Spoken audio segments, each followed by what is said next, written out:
त्र्यम्बकं यजामहे सुगन्धिं पुष्टिवर्धनम् उर्वारुकमेव वन्दनाय मृत्योर्मोक्षीयमामृताय। नमस्कार दोस्तों, कैसे हैं आप सब। बहुत स्वागत है आपके अपने ही चैनल इंस्पिरेशन ऑफ प्रेरणा में। दोस्तों, सावन का अत्यंत महत्वपूर्ण महीना, अत्यंत शुभ महीना कल से यानी कि 14 तारीख से प्रारंभ हो रहा है।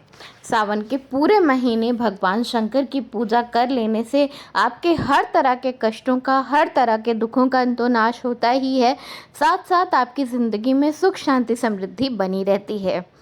ऐसी मान्यता है दोस्तों कि भोलेनाथ बहुत ही भोले हैं और थोड़ी सी पूजा से, थोड़ी सी अर्चना से प्रसन्न हो जाते हैं और आपकी ज़िंदगी से हर तरह के कष्टों को दूर कर देते हैं।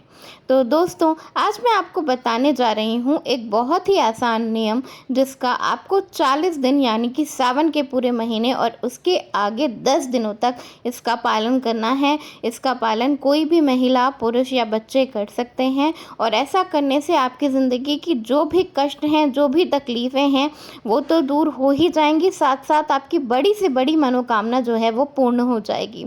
और ये नियम जो है वो बहुत ही आसान है, इसे कोई बच्चा भी कर सकता है। महिलाएं भी इस नियम को ज़रूर कर सकती हैं क्योंकि ये 40 दिन का नियम है। तो अगर आपको बीच में मासिक धर्म आता है तो क्या करना है, ये भी मैं आपको आगे वीडियो में बताऊंगी। तो ये क्या है कि सावन का महीना जो है वो प्रारंभ हो रहा है और सावन के पूरे महीने महादेव की, महाकाल की पूजा करना अत्यंत शुभ माना जाता है। ऐसी मान्यता है दोस्तों कि इन महीनों में बाकी सारे देवी देवता जो होते हैं वो सो जाते हैं और सृष्टि का जो पालन करता होते हैं वो भगवान शिव और माता पार्वती ही होते हैं।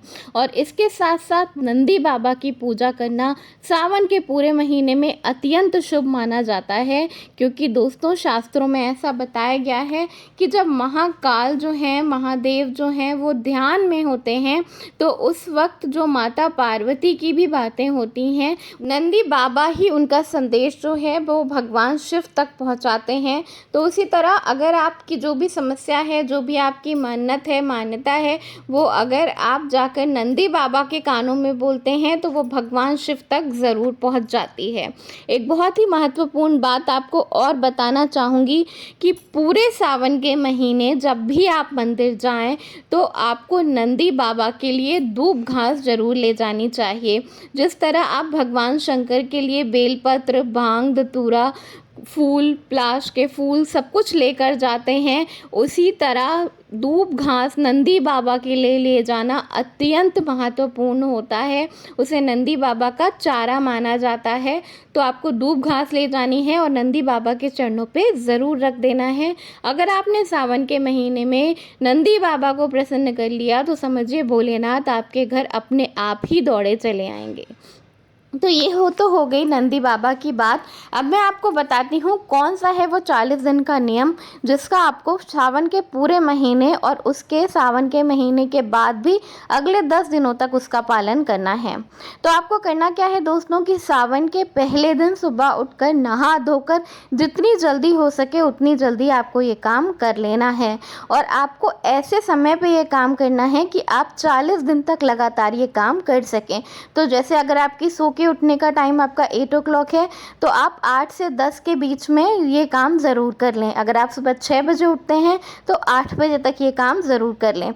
पर नियम ऐसा ही रखना है कि पूरे महीने आप उसी समय पर ये काम कर लें। ऐसा नहीं कि एक दिन 8 बजे कर रहे हैं, दूसरे दिन 11 बजे कर रहे हैं, इस तरह से नहीं करना चाहिए। इस तरह से करने से काम जो है वो पूर्ण नहीं होता। तो आपको एक ही समय, जैसे एक दिन 8 बजे गए, दूसरे दिन 8:15 गए, तो उसमें कोई दिक्कत नहीं है, लेकिन बहुत ज़्यादा डिफरेंस ना रखें। तो आपको करना क्या है कि सुबह उठकर नहा धोकर स्नान करके स्वच्छ साफ वस्त्र पहनने हैं। सावन के पूरे महीने आप हरे रंग के वस्त्र पहने, अत्यंत शुभ माना जाता है। महिलाओं को हरे रंग की चूड़ियाँ पहननी चाहिए, वो भी बहुत ही शुभ माना जाता है। उसके साथ साथ आप किसी भी रंग का वस्त्र पहने, चूड़ियाँ तो हरे रंग की ज़रूर पहन लेनी चाहिए। इसके बाद आपको करना क्या है कि आपको एक लोटे में जल ले लेना है, दूध, दही, घी, शक्कर, चीनी, जो अभिषेक का सामान होता है भगवान शिव का, वो ले लेना है। पर आपको वही चीज़ें लेनी हैं जो कि आप 40 दिन तक हर दिन ले जा सकें। तो अगर आप 40 दिन तक हर दिन अभिषेक का सामान, दूध, दही, घी, चीनी, शहद ले जा सकते हैं तभी पहले दिन भी ले जाएं। अगर आप नहीं ले जा सकते तो शुद्ध जल केवल लेकर चले जाएं। अगर आप हर दिन दूध चढ़ा सकते हैं तो दूध ले जाएं।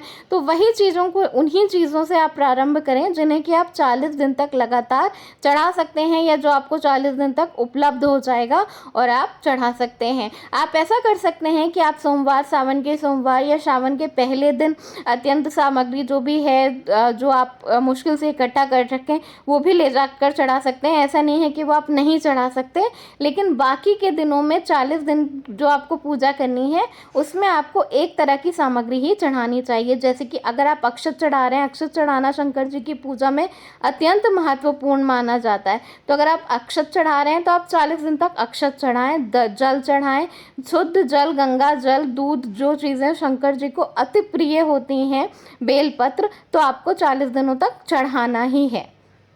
तो इस तरह से आपको ले लेना है और आपको मंदिर जाना है। जी हाँ, आपको पूजा कोशिश करनी चाहिए, पूरी कोशिश करनी चाहिए कि ये पूजा जो है वो आप मंदिर जाकर ही करें। लेकिन अगर आपके घर से मंदिर काफ़ी दूर है या आप जाने में नहीं जा सकते हैं, आपको कुछ शारीरिक प्रॉब्लम है, तो आप घर पे भी ये पूजा कर सकते हैं। अदरवाइज़ आपको मंदिर ही जाकर ये पूजा करनी चाहिए। दोस्तों, मंदिर जाने को इसलिए कहा जाता है क्योंकि मंदिर में जो मूर्तियाँ होती हैं या मंदिर में जो शिवलिंग होते हैं वो प्राण प्रतिष्ठित होते हैं, उनकी प्राण प्रतिष्ठा की जाती है। उसके साथ साथ हर इंसान जो वहाँ पर आता है वो जो भी मंत्रों का उच्चारण करता है, उससे वहाँ का जो वातावरण है, एटमॉस्फेयर है, वो शुद्ध होता चला जाता है, पवित्र होता चला जाता है, जिसकी वजह से वो जगह इतनी पवित्र होती है कि भगवान स्वयं वहाँ पर वास करते हैं और आपकी पूजा जल्दी संपूर्ण हो जाती है, आपको पूजा का फल जल्दी मिलता है। तो आप मंदिर चले जाएं और उसके बाद आपके पास जो भी सामग्री है उससे शिव जी की विधिवत पूजा करें, माता पार्वती की पूजा करें, सबसे पहले गणेश भगवान की पूजा करें, उसके बाद शिवलिंग की पूजा करें, माता पार्वती की, कार्तिकेय की पूजा करें और नंदी बाबा की पूजा करना बिल्कुल भी ना भूलें, जैसा कि मैंने आपको पहले ही बता दिया है। जब भी आप मंदिर जाएं, शिवलिंग की पूजा करें, तो आपको एक बात का ध्यान ज़रूर रखना चाहिए कि जो धारा बह रही होती है, जो हम शिवलिंग पे जल चढ़ाते हैं, दूध चढ़ाते हैं, तो वो आगे से जो धारा बह रही होती है उसको बिल्कुल भी लांघना या क्रॉस करना नहीं है। दोस्तों, शास्त्रों में ऐसा बताया गया है कि वो जो धारा होती है उसे पीने के लिए वहाँ समस्त देवी देवता उपस्थित होते हैं। तो अगर आप उसको लांघते हैं या आप उसको डाक देते हैं तो आप देवी देवताओं का अपमान करते हैं। तो इसलिए शिवलिंग के सामने से बिल्कुल भी ना निकलें, कितनी भी भीड़ हो पीछे से ही जाना चाहिए।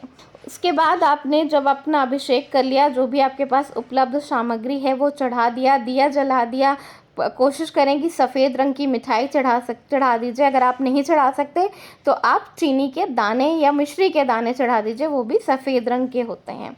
तो इतनी पूजा करने के बाद दोस्तों आपको लेना है बेलपत्र। बेलपत्र जो है पूरे सावन के महीने हर जगह, हर मंदिर में छोटी सी छोटी जगह बहुत ही आसानी से उपलब्ध हो जाता है। और इसके अलावा भी शास्त्रों में ऐसा बताया गया है कि बेलपत्र जो है उसे वो ख़राब नहीं होता, उसे आप दोबारा भी धोकर शिवलिंग पर चढ़ा सकते हैं। पर अगर आपको ताज़ा मिल जाए तो कहना ही क्या। तो आपको ले लेना है 3 बेलपत्र, अगर हो सके तो 5 बेलपत्र, जितना मिल सके उतना ले लें, लेकिन कम से कम 3 बेलपत्र तो आपको लेने ही हैं। तो आपको बेलपत्र लेकर उसके बाद उस पर कुमकुम से, रोड़ी से, शहद से या चंदन से लिखना है। जो 2 बेलपत्र हैं उस पे आपको राम लिखना है और जो 1 बेलपत्र बच जाएगा उस पे आपको ओम नमः शिवाय लिखना है।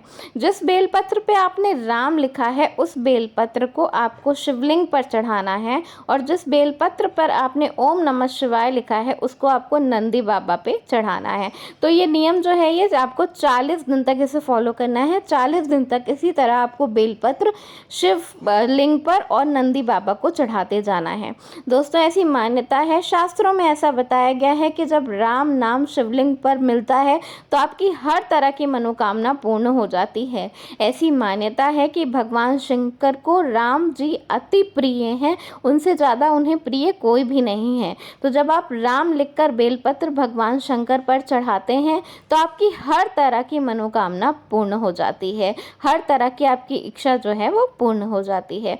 तो इस तरह से आपको नियम बना लेना है और 40 दिन तक उसे फॉलो करना है। 30 दिन सावन का महीना और 10 दिन आगे आपको और फॉलो करना है।